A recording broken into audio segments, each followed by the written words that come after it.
Welcome.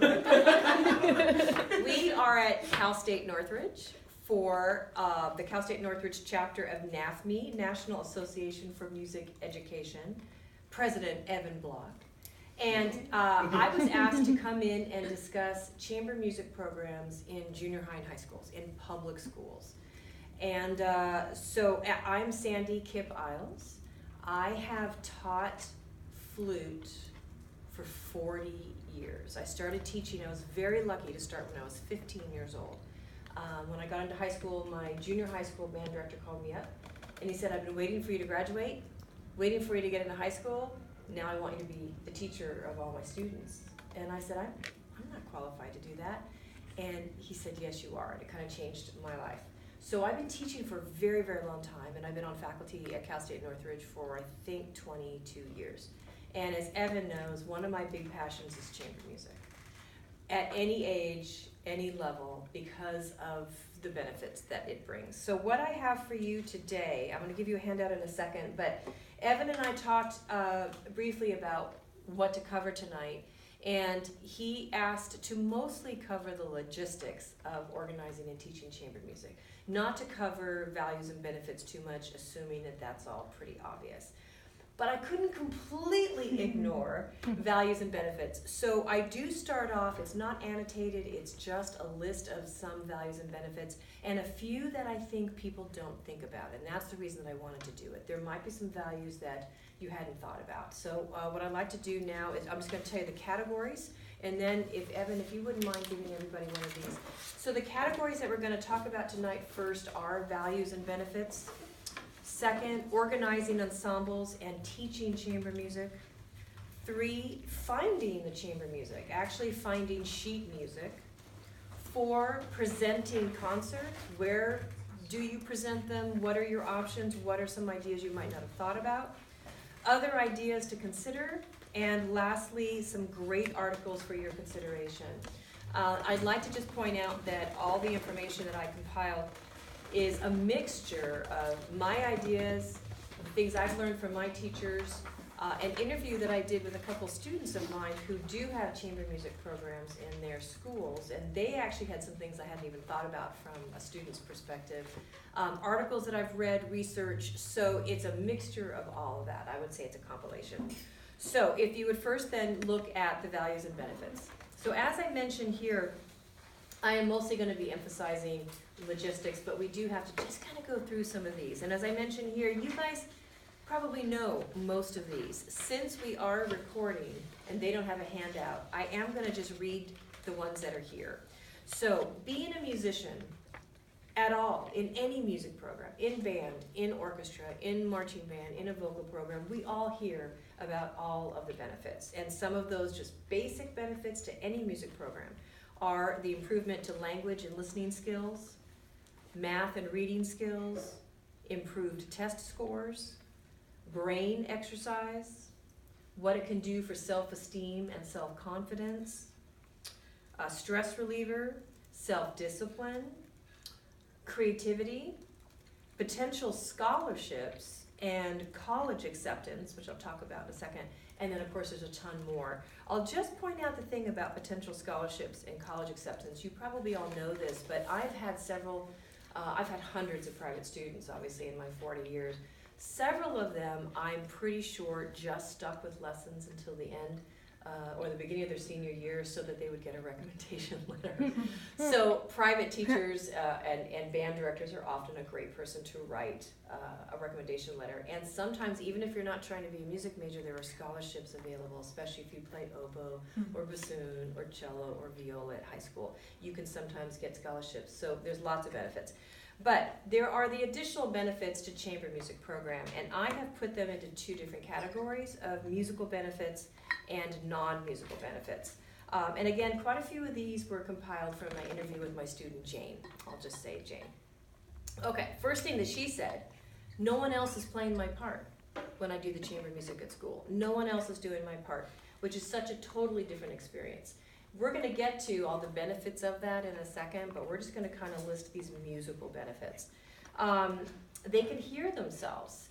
A lot of band students, I did it, might try and hide in the band, or not want to hide but be buried by a large ensemble. And I'll probably keep saying band, but obviously it will refer to orchestra or chorus or anything, but rather than having to say all three, I'm just going to say band.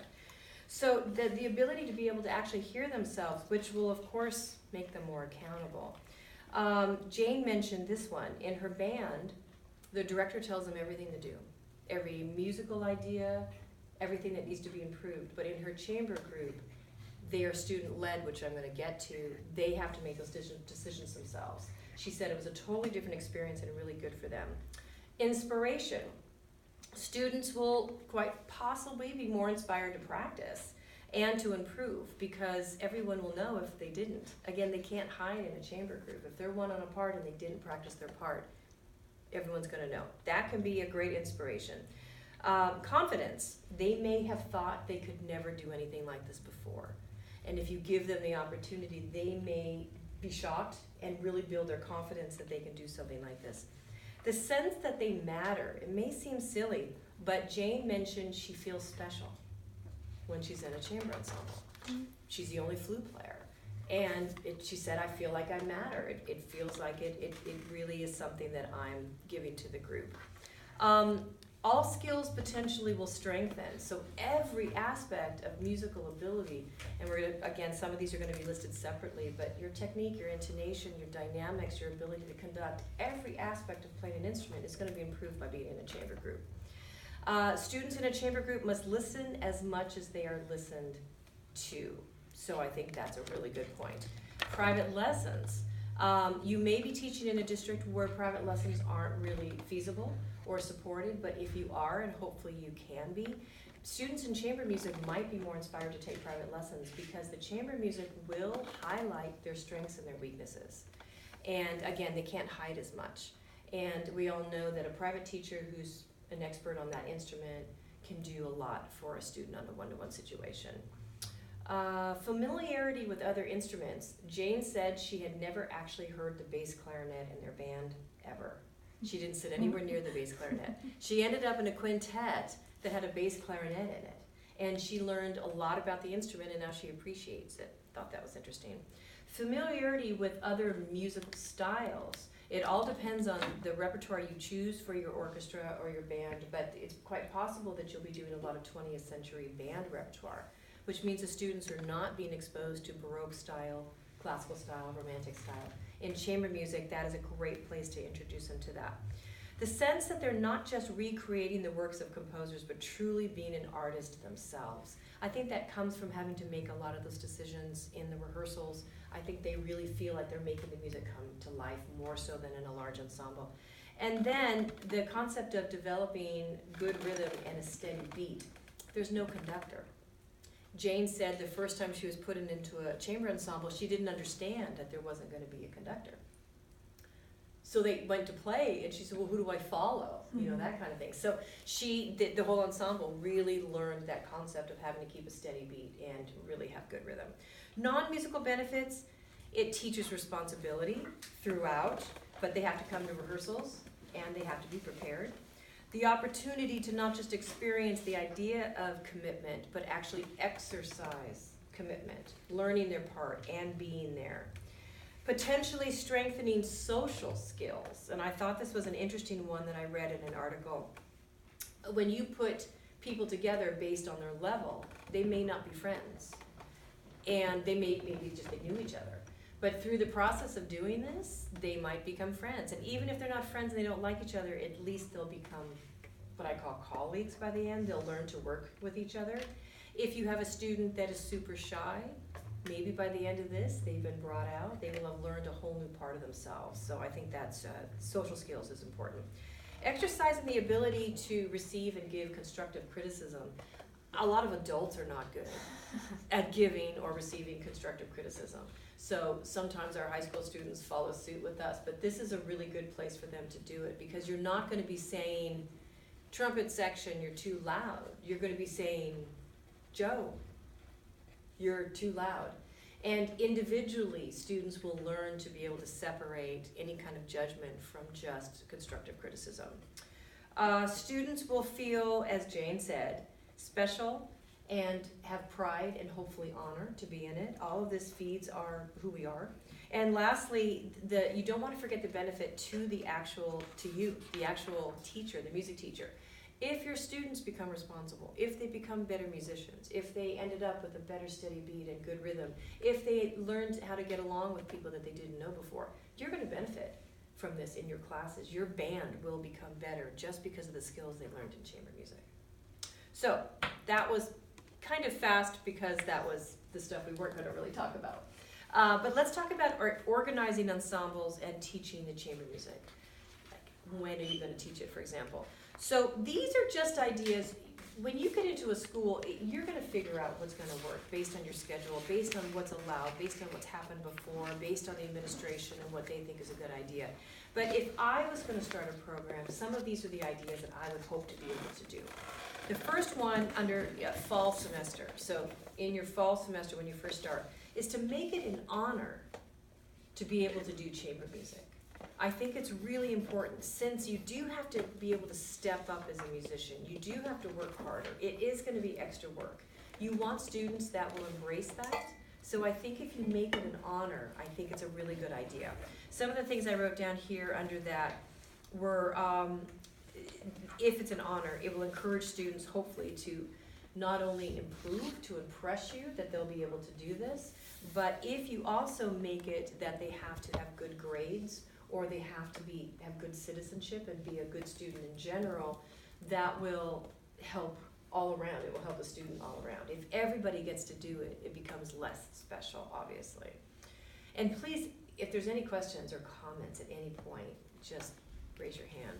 So the second one, if you have more than one large ensemble, perhaps only the students from the top groups can be considered. Now, I never want to say, I don't want it to sound like the lower level students shouldn't get it. It's not that. It would be great if everybody could get it. The problem is you're limited with your time. You're limited with your resources, with music. You might have students that are not ready to play one on a part. So it's never meant to say, oh, make it elite.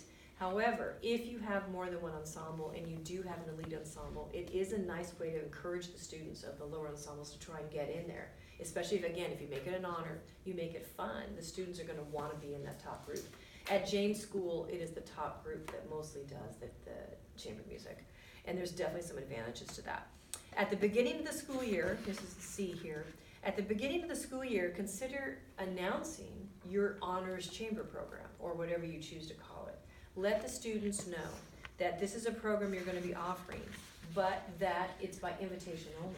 And again, this is especially if you only have one band, one beginning band, but one or more advanced band, making it invitation only again will hopefully make students really work for it. You can base the invitation on all kinds of things, but it will depend on how you teach your class. So if you have a seating test, you could base it on that the top 2 chairs of each section will be invited to be in chamber groups. Or if you, let's say you want to wait a whole nother month, let's say you do your seating, you place them, but then a month in they're going to have their first test, they're going to have a playing test, maybe it's based on that. You kind of get to choose. I do think, even though everyone can benefit from chamber music, initially, especially if you're learning how to do this program, you need students that will practice the music and can play their instruments fairly well. So I do think, again, there's nothing wrong with starting off with doing it with your more advanced players and making it more of an honor. If you do get this done, say by October, you can then give them music and have it rehearsed and ready for your holiday concert, which I think is a good, really first goal. If you do that, make sure that you put some Christmas music in there. Even though it's September, October, don't forget to think about the Christmas music. And then I'm wondering, this program, Tri-M Music Honor Society, is part of your organization. Are you aware of it? Mm-hmm. Could you elaborate a little bit more on the Tri-M Honor Society? I only know, yes, go ahead. My high school was part of it. I just never really knew exactly what it meant, but like I got the seal when I graduated that like goes on your diploma. Okay. And I just knew that like we had an honors string quartet, but I didn't really know where it fit in with every single student who went through the program. Gotcha. Well, I have to say I'm not an expert on it, but I know a little bit. This is part of their description. The Tri-M Honor Society. It is a high school and middle school music honor society designed to recognize students for their academic and musical achievements and to provide leadership and service opportunities to young musicians. Each school has its own chapter, which is run by the students, but supervised by an advisor or sponsor, usually a school teacher. My understanding, and again, I could have this wrong if anyone from Triumph Honor Society is listening to, but my understanding is that, first off, the band director or the music teacher has to be a member of the organization to even know about it. And then the students have to be accepted into the program based on their GPA and based on, I would imagine, citizenship. People that are in the program then and the teachers get some support with information, advice, I'm guessing repertoire lists. So I think it's something then that the band director has to offer, the students have to apply and be accepted. The band director puts them into the groups, chooses the music for them, but in theory they're student-led and the teacher coaches them. I think by making it student-led, it's meant to not just offer leadership opportunities for the students, but not make it complete work for the teacher. So other than that, I don't know a whole bunch, but it really sounds like a great program, and it's at Jane's school, and she's so proud to be in it. And she's also very academically goal-oriented, so having something like this with an honor society on her resume or college application, she's really proud of it. Yeah, we had it at my high school, and I got the sticker, I never actually applied for anything, it was just handed to us who had completed the program. Then chances are then they looked at your grades. Okay. They must have actually, rather than you apply, Yeah. they know what the criteria is and they double check who is actually qualifying for it. Okay. Does that make sense? Yeah. But again, I could have some of that wrong, but I just love any kind of a program that is supportive of teachers, music teachers in junior and high school, because we all need help. Okay, then the spring semester. So, if you did form groups in your fall semester, if they were going well, if you think they could learn more on their music, one thing you can do is just have them continue the same pieces, but give them a definite goal. And if you are a member of SESBOA, one of the obvious goals is their solo ensemble festival. I think I remember when I was in junior high and high school, that was where I did some of my first chamber music. I was so proud to go and get my medal. It was very inspiring. So you could have them do their same pieces. If these are really advanced players that can learn the pieces pretty quickly, you can choose new repertoire for them to have yet new goals. One idea that I had was, assuming that your school has band banquet awards at the end, which as a student always meant everything to me, we loved that night, is add awards for your chamber music program. It could be, I gave some examples here, but it could be the most valuable player, could be strongest leader, could be most improved ensemble with the most performances, community service award. It doesn't necessarily have to be the highest level performance. Again, I like to see, for example, the community service award. We're going to talk about that in a second under presenting concerts, but if some of your students on their own organized going out and playing in retirement homes and hospitals, I mean, that's something I think that's fantastic. And if they know that there is an award for it, you might encourage community service. You also might, if you were too busy in the fall, or if you didn't know if the students were ready in the fall, you can implement the program in the spring. And in that case, you can make it purely about the SESBOA Festival and your spring concert, or included with a community service. And in that case, you can base it on how the students did in the fall semester, which, let me just finish this one idea, which might make them all be on their best behavior and practice a lot in the fall semester to be chosen. Olivia? Just hopping back a sec, when Yeah. you were talking about organizing your ensembles and teaching chamber music, instead of making it kind of by invitation only, how would you feel about maybe just giving the students hey, if you're interested, form a chamber group with some people, pick a piece, and then kind of have an audition process, and then put that on the program. That's where it's going to come down to. I think you'll know your students, you'll know your school. If you have students that don't volunteer, if you have students that don't do anything extra, you might have nobody form groups. So you'll know if you have groups, if you don't have time, let's say you do base it on seating in your groups. But those students come to you and say, I'm in too many advanced placement and AP classes. I thank you for the opportunity, but I can't do it. That would be a perfect opportunity to say to everybody, I am now gonna open this up to everybody. I'd like you to form some groups. Now, they may not understand instrumentation, so you might have a tuba and 6 flutes come to you and say, we would like to form a septet, please. So they might need, it might be better for you to say, in that case, I'm gonna put a sign-up sheet for anyone that's interested in being put into a group. So let's say all of your principal players just can't do it. And you might know that ahead of time. You can talk to them individually and say, I'm thinking about doing an honors program. Would it fit into your schedule this year? And they might say, oh my gosh, if I take on one more thing, I'm gonna have a heart attack. Put a sign-up sheet, because then you can look at the instrumentation. You've seen the teachers here do, or some of you do chamber music, and they have to look at what instruments they have and figure out how they're gonna make it work. You can always put like instruments together. You can always do a trumpet trio and a trombone quartet and an oboe duet. But it's nice if you want to go to that idea of becoming more familiar with other instruments.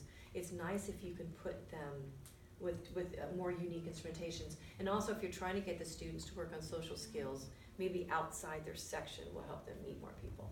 But I think the point of your question, Olivia, is yes. Okay. You can't do it wrong. Creating this, these really, like I said, these are just the things that I would hope to be able to do, but I would base it on whether or not the students seem to be interested in it. Okay, general considerations. Try and match students with somewhat equal levels. You may not be able to, but have you ever played tennis with someone who's a beginner and you're pretty good?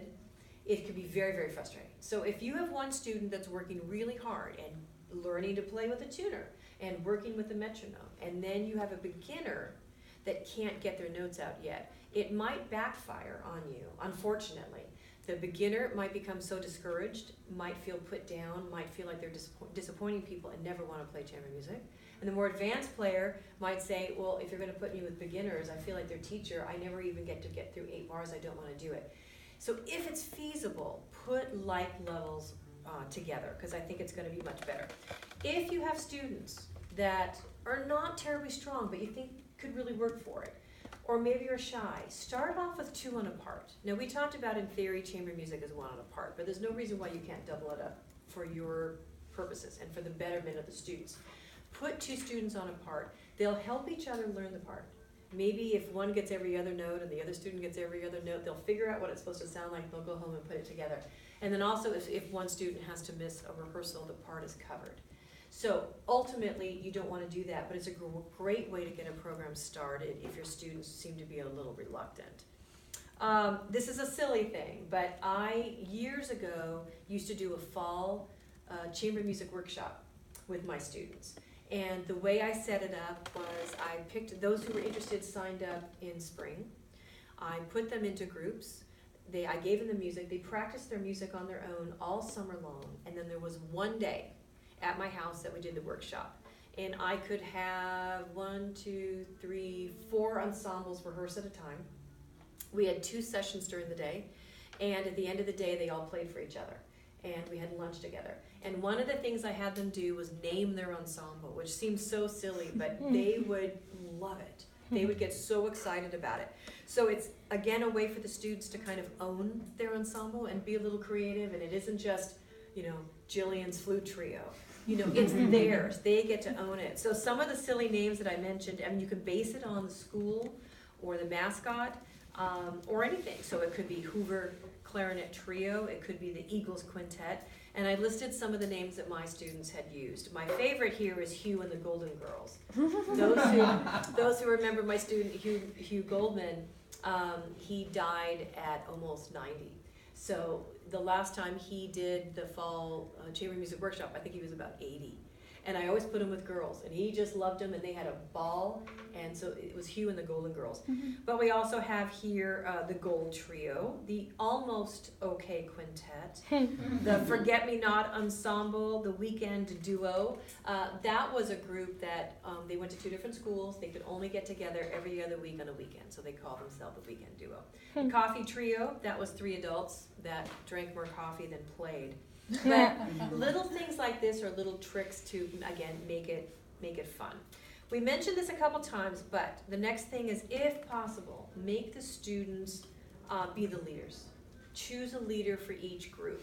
First off, it will, even though chamber music in theory is a democracy, you still need a president. You need somebody to encourage everyone to discuss and make decisions and count things off and, make decisions if you're not there. So if possible, have student leaders. In the Tri-M, you have to, and Jane loved it, learned so much when she was leader or when she wasn't a leader, from the leader she did.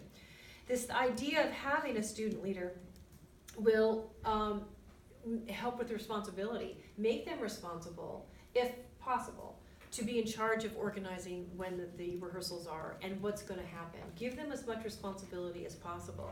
Now, I'll go ahead and say something that's down a little bit lower, but if they're not doing the job, then fire them. Don't give encouragement to someone who's not doing a good job. Sometimes the best leader in your group may not be the first chair player. It may be your second chair player, or the bottom chair player might be the best leader but not the best player. So with the leadership, go with the best leader, not necessarily the best player. But if they're not doing a good job, definitely fire them. Make that an honor also to be a leader. Rehearsal schedules, this is all going to be dependent on your schedules. You might have to do it before or after school. You might have to do it at lunchtime. You might have to do it at free periods or a study period. If possible, it's nice if you can sometimes use your band class. So with Jane's school, their chamber music, they have 2 separate chamber music programs, and it's kind of complicated to get into. But the one that they do every other year, the entire top band is put into a chamber group. So for that reason, they can once a week or twice a week make the entire band period just coaching the ensembles. And since they're student-led, the teacher can bounce around from each group and check in, listen to what's going on, make suggestions, but the student is actually in charge of it. If you do student-led groups, if you think your leaders and the principal players of the group might not quite have enough musical experience to do it, I suggest you have a couple coaching sessions, even without instruments, but to get together with them and talk about how to run a rehearsal. They may not know. They may not know that they should probably bring a tuner and tune ahead of time. They may not know to bring a metronome. Let's hear what 80, we want to do it at 80, let's listen to it. So things like that, the students might not actually even realize that they need to do if they have no experience. So it's a good idea to help out your student leaders a little bit. Again, this idea of if you have a top band, it will make it a little bit easier to be able to use that period if you can. If not, if you're in your top band, you're only going to use, let's say, 25% of the players in chamber music. If you have either a student teacher or an assistant, it would be nice if they had the opportunity to run your band that day, or your choir or your orchestra that day, and you did coach the ensembles. Again, you'll know what you have in terms of being able to do that. Another idea is sectionals. So if you are at a school, there are some schools where the students are required to leave immediately after school because of transportation. There's all kinds of reasons why some students can't be after school, or maybe they're in sports programs. But if you have sectionals, either during school, before or after school, you can have those sectionals be the time that they rehearse occasionally. And if you have a coach, if you pay a sectional coach to come in, they can not only coach the groups for you, and then maybe you just once a month check in, but they also might be able to play. I suggest you consider having them play with the groups. And even on the concerts, have the section coaches play. They'll be a role model, they'll be able to help coach. They don't have to do, they can still have a student leader do a lot of the work, but they can kind of work together. Definitely expect, even if you have a student leader, expect all the members of the ensembles to contribute something. Right off the bat, tell them that they need to listen to recordings and come in with ideas. Or even toss out a question. This is the piece you're going to play, just the first movement. I want you to listen to 2 or 3 recordings, and then I want you to describe it to me. What does it make you think of? What story does it make you think of? Or make up a story. And it might seem like a silly thing, but what it's going to do is it's going to make each member of the ensemble think on their own and have to present something. So even if it's a student-led, or even if it's a sectional coach that runs it, make sure all the students contribute in one way or another. You can teach your section leader, or the student leader of the group, you can teach them to ask the other students, what did you think? What do you think we need to work on? It's the same thing that you would do here in college, but I know some of you haven't had the opportunity to do chamber music here. So it's a great way to get everybody involved. I think it's very important to set clear goals, especially with the students who are doing chamber music for the first time. They may just not know what to do. They'll get together, they play through the piece, and they go, well, now what? What do we do? Or what were we supposed to do before this rehearsal? So I gave an example here of some goals that you might give them, and you can even do it in writing. So first rehearsal, before that first rehearsal, tell the students, here's your music. I expect you to have listened to recordings, and my suggestion is you ask them to write down what recording they listened to. Because they could have been listening to a great recording, and they also could have been listening to their neighbor's 10-year-old daughter who plays in a garage band or something. They also might not have listened at all. So if you make them accountable, what group was it, when maybe have them read all the information. When was it recorded? Where was it recorded? Was it live? Was it a studio recording? It just makes them think, which I think is a great idea. Also for that first rehearsal, if you gave them music that needs to be taped, I would tell them that you expect it all taped and ready and measures numbered. Make sure they number their bars, because if you've ever been in a chamber group, it's really difficult to rehearse unless you can say 14. In measure 14, I think we might have slowed down too much. So give them those clear goals. And again, if this is an honor group, take note of whether or not they are listening to you and completing the goals. Give them warnings if they're not.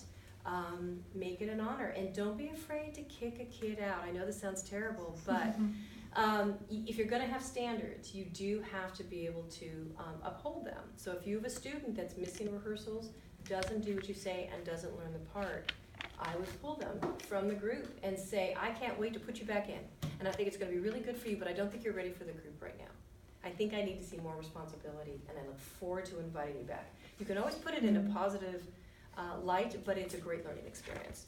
Second rehearsal, tell the students, okay, what I want you to do for the second rehearsal is we're going to focus on just the first movement, and I want you to have it as quarter note equals 80. And those of you, well, my students know this, and I'm really big on this, but if you've ever done chamber music, you know how important it is to know what the tempos are that people are supposed to be practicing. There's no conductor. We've already talked about that. If your students all practice at different tempos, then they come together. Even if someone says, okay, here we go, 1, 2, everyone's going to play at a different tempo because that's the way they practiced it. So it's really important, start them off with a slow, easy tempo that you think that they can get most of the notes. Maybe a little challenge is good. A few wrong notes might be okay, but make them practice with the metronome. Have a metronome that's loud. Really loud. I only like loud metronomes. I also play piccolo, so that's part of the reason why. But all my students know my metronomes, especially if they have a fresh battery, almost hurt your ear. Sometimes I'll put tape over a little bit of the speaker. I'll put them face down if they have a new battery and they don't have a volume control. But for a chamber group, having a metronome that loud, you can put it on the floor between a quartet and they can all hear it. It's fantastic. So usually the ones on the phone won't be loud enough for chamber music. It's just a thought. But really think about the tempo goals, because it's really going to help them when there's no conductor. Any questions so far, or thoughts, or comments? Yes? I have one. And in my high school experience, the solo and chamber music ensemble festival, or the little competition, that particularly, it was mostly meant for woodwind groups and trios, but there was always lots of piano players at my campus, and they all felt discouraged that they weren't allowed to participate because technically they're soloists. But I was wondering, do you know more about why that is a rule? No, I'll look into that because that doesn't sound right to me. I mean, a pianist is not necessarily a soloist, but they, in my mind. But you, SESBOA thinks so? Yes, I feel like the repertoire means that you are a soloist. Because in my college experience, there might be a logistical reason. It might be that when they run their festivals, they have to run so many rooms and they don't have pianos.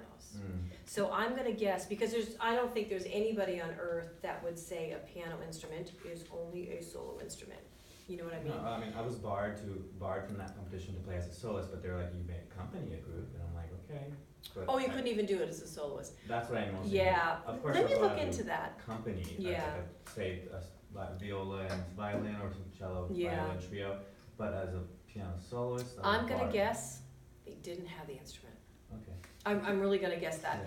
Yeah. When I've seen, when I did Solo Ensemble Festival, the rooms that we were often in were not music rooms, and they would have 10 rooms, and they would be the English department and the math room and the band room, and all the biggest, the brass groups were put into the bigger room.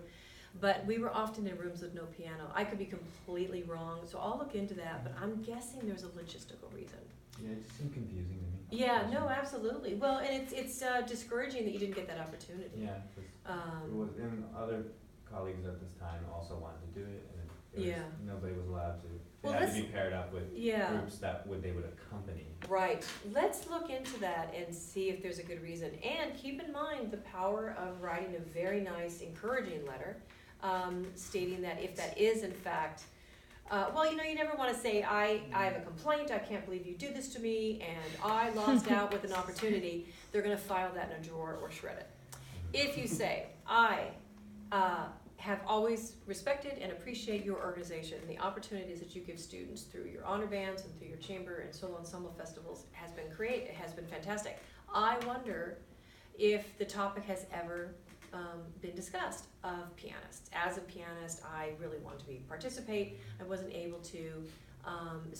Putting it in a very adult way will probably spark a conversation, which it would be good. And and there might be something online about it because it can't be the first time that it's come up. Finding chamber music. So we're actually now talking about finding actual sheet music. Again, you guys probably know all of this, but there might be a few ideas that you haven't thought of. So first thing is to keep in mind, you can buy music, you can borrow music, you can download music, you can arrange music, you can compose your own music, you can encourage your students to arrange and compose, which we're going to talk about in a second. So if your budget is small, don't think you can't do chamber music. You probably still can. There are lots now with the internet, lots of free chamber music out on the internet. Lots of free chamber music. It's not all good, but you might be able to take it, and if you do use MuseScore, Sibelius, or Finale, you might be able to then actually create something for your Some of the students. best composers are public domain already. Absolutely. No, it's Romantic absolutely era true. Composers. Well, I put down here IMSLP, so IMSLP is all public One of the domain. best resources. Now, as a teacher at a college level, very often the editions that are on IMSLP are not good editions. But if you have no budget for chamber music, you're not going to complain about that. And again, you could take it, you could input it into a program and make it work for your students. If there's no dynamics or no articulations, you could just write them into parts or simplify parts by inputting. So there's a whole bunch. I know those who might be listening to this on YouTube won't be able to see these, but I just listed a few publishers such as Hal Leonard, Flute World, Hickey's Music, Anne McGinty. The thing that's interesting about Anne McGinty, she was a flutist, but she's very good friends with people who play different instruments like Bill Reichenbach. And if you go to McGintymusic.com, you will see the same piece arranged for brass quartet, bassoon quartet, clarinet quartet, flute quartet, and it's the same music but with all the transpositions that are needed. So it's a really great resource. It isn't just for flute, those who know Anne. Alfred Music, J.W. Pepper, IMSLP. Now the one thing I want you to put a star by is the Clarinet Institute. I want you to go to the website of the Clarinet Institute. They have these CD-ROMs that literally, some of them have hundreds of pieces on them, and they have it for almost every instrument. And each of these instruments they're not all like ensembles. My husband bought for $15. He bought this with hundreds of pieces on it. He's bought the bassoon one because it works for trombone. He's bought the brass. Definitely worth looking at that one for sure. But before I want to step back, I didn't hand this out. The repertoire list from the Chamber Music Society of the Lincoln Center is fantastic. So I brought that here. I want to pass this around. I am gonna later point out this website of the Lincoln Center because it has a fantastic article that I suggest you print out. But this is Young Musicians Concert Repertoire Guide, Chamber Music Society of Lincoln Center. So I'm gonna give it to Evan. It's just a great list. If you are even thinking that you might be interested in doing a program like this in a year, 2 years, 3 years, my suggestion is you start collecting repertoire lists now. Because you're not gonna wanna suddenly, oh my gosh, now I have to find music, I've decided to implement this program. Create a file of chamber music repertoire lists. And just every time you come across one, Xerox it, print it, and put it in your folder. Also, the next thing is invest in CD-ROM collections. So there are more than just the Clarinet Institute. There's one called the Horn Chamber Music Ultimate Collection CD-ROM. Mixed chamber music for 3, 4, and 5 players, CD-ROM. So there's a lot of them. You guys are great, probably much better at searching things than I am, so you can definitely find them. You also can invest in the books that I call mixed flexible books. These are books that allow you to combine players in different instrumentations. You can buy the books, you also can download some from sheetmusicplus.com and other websites like that. I brought a couple here to kind of give you an idea. Now some of these are maybe silly pieces. If you want to strictly do classical, some of these may not work for you. But it will give you an idea. Pop quartets for all, playable on any 4 instruments. Some of them you might have to make work in terms of transcriptions, but again, if there's one part that you need to transpose to another part, you could probably input that or have the student do it and learn how to do that.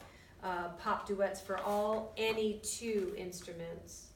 Or another example, flexibility, more pops. I'm putting this just so that they can see it a little bit. This one says solo, duet, trio, or quartets with optional accompaniment. Some pop pieces there. So they're kind of fun. Now the next one is the same category, last resort music. How many of you are familiar with what most of us call the Kelly books? Dan Kelly, they're here. Cynthia Kelly is flutacious, a great flute player and flute distributor and flute repair person. And her husband Dan Kelly, who's a professional horn player in town, top call horn player, just amazing player. He's also a great pianist, composer, and arranger. And he came out years ago with a whole set of chamber music books. He started off with the music for 3. Years ago in the 80s, I used to probably make my living doing chamber music. We did weddings and parties. I had flute and harp, flute strings trio, flute strings quartet, duos with cello, duos with violin, and all of these are different sets of music, obviously. And one thing that Dan was very smart, realized, was there was quartet music that you could buy for casuals, and there was duet music, but there wasn't a lot of trio music. There were a lot of Baroque trio sonatas, yes, but in terms of the music you needed for weddings or for receptions, it didn't really exist. So he started arranging these, and it started off with the music for 3, and now they have a huge collection of music, of different types of chamber music. You can download the Last Resort Music Publishing Music Catalog 2018 from their website, and it's just tremendous. Again, I suggest you print it out now and put it in your folder just so that you have it. To give you an idea of how they fit into this flexible thing, I just brought, for example, music for 2. This could be flute, oboe, or violin, and flute, oboe, and violin. So it's duos, both in treble clef. Now my husband's a trombonist, I'm a flutist, so we have these same books that are for treble and bass, and it could be for any treble and any bass. Now this is an even better example. I'll show you the volume 1 of Music for 4 Brass. And you can kind of see it on your sheet here, but I'll show you. I chose part 1, I chose to just buy the B-flat trumpet. I bought these for teaching wind master class here last semester, if any of you were in my class. But for part 2, I bought it both for trumpet and B-flat, and I bought it for French horn, so that I had the option. You don't need both players. You could just, whatever players I needed to put into the ensemble, part 2 was covered by those. Part 3, I bought both for French horn in F and for trombone, so that if I needed, however I needed to form the groups, I had the parts covered for part 2. And part 4, I bought the bass trombone and tuba book. And I think there's other choices. So you do buy each book individually, but it gives you so much flexibility in putting your ensembles together. So it kind of gives you some of the ideas here for a sample of their Baroque, Classical, and Romantic Favorites book. The next thing I put down here was, and you probably could already tell that I'm going to say this, don't overlook popular music. When I was young, I thought classical music was the only thing that was good. On flute, I'm only going to play classical music because pop music is for somebody else. Then I started playing casuals for a living. I had my own contracting company, Sterling and Strings Chamber Music, for probably 20 years, and I made a living off of that. And when we would play weddings, it got to the point where I loved playing the arrangements that I did of pop music. So we would offer the clients all classical or a mixture of classical and what we called light popular music. What we found is if you play, I can't think of anything off the top of my hand, but Somewhere in Time. If you play Somewhere in Time with flute, violin, viola, cello, they think Chopin wrote it. I mean, it ends up still having that classy feel to it. Pop music for your students might be what gets them truly inspired to do your chamber music, because it's music maybe that they know, and it can be really fun. And when I started playing in orchestras, I was amazed when we do pop concerts how we often have to play Latin or Broadway or jazz or Irish folk. It isn't just classical. And those styles are very different than what we're generally taught to do in classical lessons. So exposing your students to these styles is fantastic. Encourage your students to learn how to arrange themselves. My student Alice is the one that turned me on to MuseScore, because I've always used Sibelius and I was having some problems with it. And she said, well, why don't you try MuseScore, which is free. It's fantastic and not that hard to get the hang of it. When I first started to arrange music in high school, what I did is my father was a pianist. I would take one of his piano pieces and I would start off with duos. Right hand became the top part, left hand became the bottom part, and then pretty quickly I went, well shoot, there's all these other notes. So you start arranging for trio, and I started with that till I felt fairly comfortable coming up with voice leading and good counter melodies, and slowly but surely it really is fun and is really great for students. Or for you, you're going to know the strengths and weaknesses of your students. You're going to know what they can and can't do. So as you're buying music, you might find, well, I am going to input this part and just simplify it a little bit. You'll have it forever, even though it might take you a couple hours on the weekend. And you're doing it specifically for one flute player that is not as advanced as the others, but you'll have it forever for every year. And the more of this music that you create or buy or borrow or download, your library of chamber music each year is going to grow and grow and grow and become easier to assign to the students. When possible, give your students a choice of repertoire. If you can. You might not want to. You might think to yourself, I know a lot about Bach and Baroque music and what it did for me and discipline, and I really want my students to benefit from this. We're not playing any Bach. So you might want to choose, but if you give them an option, they might be more inspired. Presenting concerts. Where are you going to do your concerts? Well, it's obvious that you can put them on your regular band concerts. That's obvious, but I want you to think beyond that. Before the band concerts, if you are going to do that, make sure that you have them perform for the class, so they can kind of get rid of some of their jitters and find out if they really need to practice more, if they've learned their music. But you can also have, at Jane's school, they have a separate concert that semester where the entire top band is chamber group. They have a separate chamber music concert. You might be able to do that if you have enough chamber groups. Or perhaps the first half of your concert is your chamber groups and the second half is your band. It's something to think about. The Solo Ensemble Festival, we already mentioned. But also, if your groups are sounding pretty good, if you're proud of them, talk to the other faculty and the administration. Mention to them, we have these groups. We'd like to offer them to you for your administration meetings, for PTA meetings, for the awards banquets, for even other departments. Offer it to other people. Even on campus here, when we started the Northridge Flute Quartet and the Matador Flute Trio, The word got around to other departments on campus, and the music department was contacted and said, we would like one of those flute groups to play at our Christmas English department meeting, things like that. So it's not to get them gigs, but it's to get them more performances.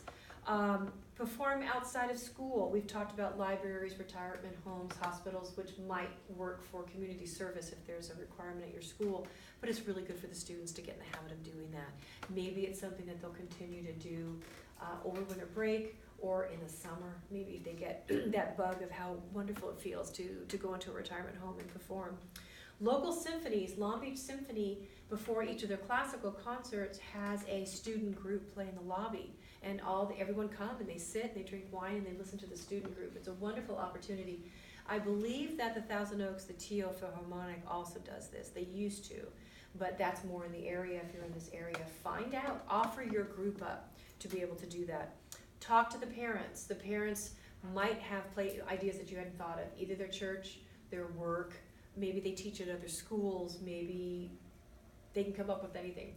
I also mentioned here about having concerts in homes. There might be a parent that has a really large living room or a nice backyard. Do an outdoor chamber music concert, and you can always make it a fundraiser. Charge $30 for a ticket or something, and it comes with appetizers and chamber music. And it's a great fundraiser, and you don't have to go out and sell light bulbs like we did at marching band. We sold light bulbs. What? Yeah, we sold a lot of light bulbs. We sold light bulbs. I think we're almost done, I promise. Other ideas. Okay, this is especially for some of you that mentioned you don't have too much chamber experience. If you're gonna do this, I highly recommend you also form your own chamber music group. It could be with your friends and other professionals, or it could be that you play in the top group. But your students are going to see you performing. They're going to see you play in the concerts. The parents are going to be impressed to hear you play. The students will see you deal with nerves. If you get nervous, tell them, boy, I'm really nervous. That part in the fifth bar, I can't stop thinking about it, but I'm going to breathe. And the students are going to follow. You're going to be a role model. They're going to follow what you do. I think it's a great idea. Great articles for you for your consideration. So one I had mentioned to you earlier, the Chamber Music Society of Lincoln Center has a fantastic booklet, Building a Chamber Music Program. You probably could have just downloaded this and not even come tonight. But it's a fantastic booklet that I suggest that maybe you even download, print now, just in case they go out of business or they disband before you need it. But it's a wonderful, wonderful handout with lots of opportunity and lots of ideas of how to do it. I'll just list a couple things because of YouTube. It talks about how to recruit students for participation, how to form performing groups, selecting repertoire, scheduling rehearsals and coaching sessions, engaging the students, parents, and administration. It's really good if you can get administration behind you. Speaking with confidence about program outcomes, troubleshooting common challenges, which we did not discuss at all tonight. Setting goals, except for kicking a student out if they don't practice. Setting goals for chamber music programs. And then the last one is an article that's online called The Music Educator Blog Support Chamber Music in Schools, and it's from Smart Music, written by Greg White, 2016. That's my presentation. Let me just toss out one thing before I ask for questions, is the other side of this, which we did not get to, which if you want, I'll come back and do, is how to actually physically coach. Yeah. That is another hour conversation that hopefully a lot of you are getting from being in a chamber music program here and seeing what the coaches do with you. If you are interested in actually watching that, what I would like to do is bring in a chamber group. And so it would take a little bit of organizing, but I would love to do that. I just need a little bit of preparation time to do it. But it's a whole separate conversation. But first, I think you kind of got to get it going. And I will mention, if you haven't done it and you're doubting yourself, you'll be surprised. When you're a band director, orchestra director, choir conductor, you know more than you think you do about chamber music because you know about the instruments, you know about music, you know about melody, you know about intonation, you know about rhythm, you know about steady beat that you normally put together with your large group. It's all the same things, it's just on an individual basis. So even if you're not sure what to do in that first rehearsal, they're gonna start playing and you're gonna know. You're gonna know. But again, if you're interested in that, let me know. Questions, thoughts? Yes? What's some of your favorite repertoire you've experienced? Oh, that's a really good question. Well, when I was a student here, I did both my bachelor's and my master's here. We had a lot of horn players and a lot of bassoon players, and, well, not a lot, but we had them. So woodwind quintets for me were probably where I learned the most from chamber music in general. Because the flute, in theory, you're the conductor in a lot of ways. Really having to listen to instruments, there's a brass instrument in a woodwind quintet. I had never played chamber music with a French horn before. It's an amazing experience, and plus, since it isn't all flutes, you have 5 instruments with very different colors, very different timbres, which allows a lot of things that a flute ensemble doesn't. For example, I'm using flute because I'm flute. So when you're in a group with different timbres, for example, you do have to play soft, but colors are going to stand out. When you're playing in, say, a clarinet quartet, dynamics become even more important because you cancel each other's tone out. So there's different problems. So woodwind quintet was probably my favorite, but you'll be really lucky if you have a bassoon, probably. So other than that, for me, flute and strings would be my next favorite. And again, that might not be an option, but flute, violin, violoncello is a wonderful, and flute, violoncello. So if you don't viola, obviously. Flute, violin, and cello is a great ensemble and a lot of good music for it. And you can take that and put 2 flutes and bass clarinet if you're willing to input some parts. So those are probably my favorite. Evan, you were going to say something. Okay. No. Well, I probably gave you a lot of information. So let me toss out one more thing that I'm also probably okay to put on internet. If you have questions, if you think later, okay, there's a lot of information, I've read through it, I have some questions, feel free to contact me. I'm gonna give, not my personal email, but you can reach me at skipperflute@aol.com, skipperflute@aol.com, or through the Cal State Northridge website. So I hope that's helpful, and thank you for having me. you. Thank you.